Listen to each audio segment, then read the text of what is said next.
我的老虎啊，早住在这个屯。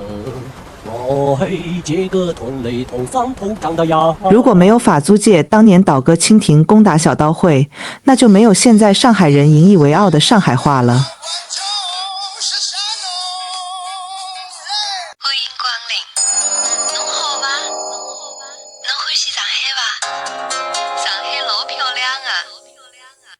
现代上海话是吴语区的大融合，这也代表上海的底色是江苏和浙江。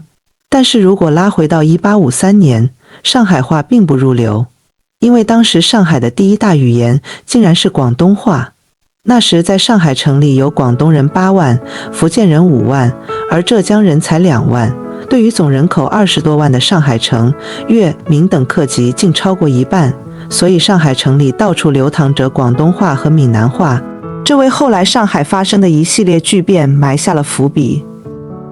1853年，太平天国定都南京，距离南京不到300余公里的上海人开始思考自己的处境。在这个关键时刻，一个名为小刀会的组织迅速崛起，在短时间内攻占了上海，声势非常浩大，所向披靡。洪门不是简单的黑帮，之所以称门，是因为它开创了反清复明，是政治创新概念。天地会、三合会、袍哥、哥老会都隶属于洪门，还有就是后来者居上的小刀会。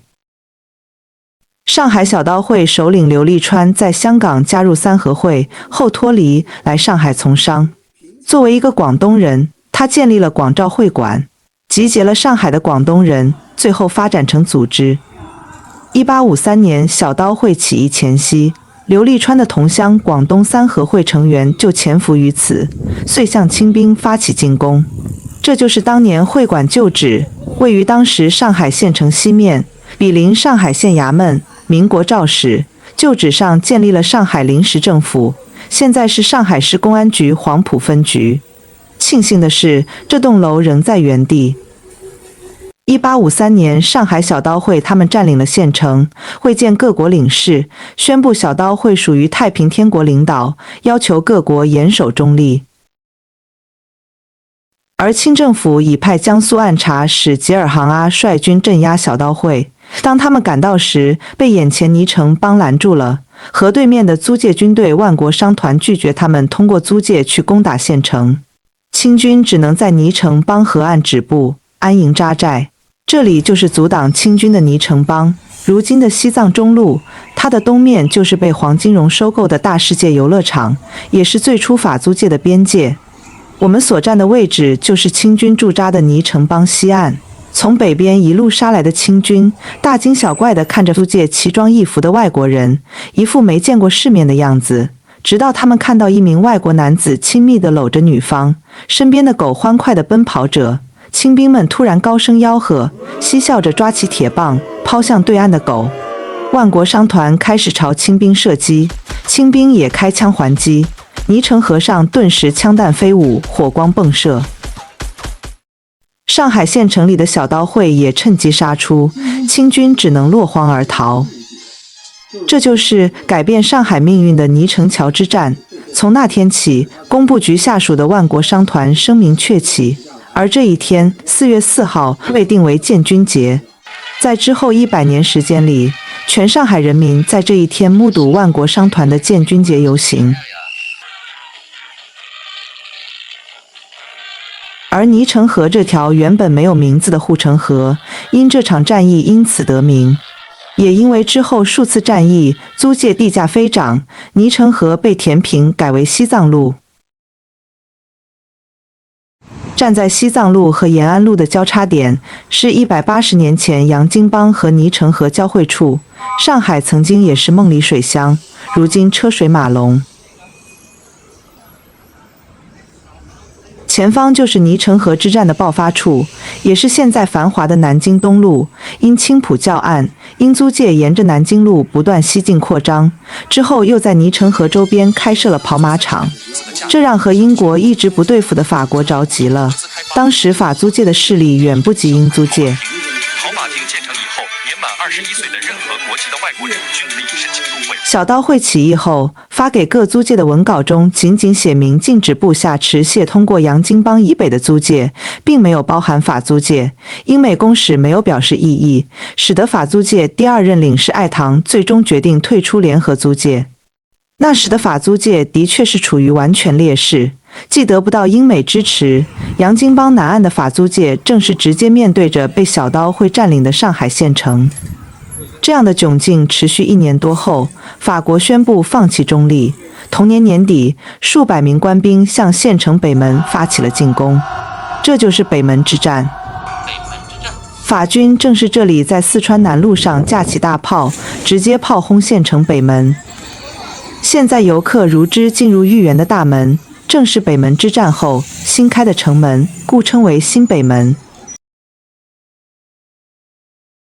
丽水路，新北门前的一条小路，奥妙就在这个例子。当年小刀会被从北门进入的法军和清军歼灭，建造新城门时，李鸿章将这条路命名为丈川路，丈百川意为丈刘立川。小刀会对清军看来打击不亚于太平天国。1958年，小刀会起义被提升到了反殖民主义的高度，丈川显然不合时宜，便巧妙地改成了丽水。这个名字真是用心深邃。下次当你再次来到豫园入口，通过法军和清军杀进来的路，进入豫园主城区的时候，你可以想象当年这里血流成河吗？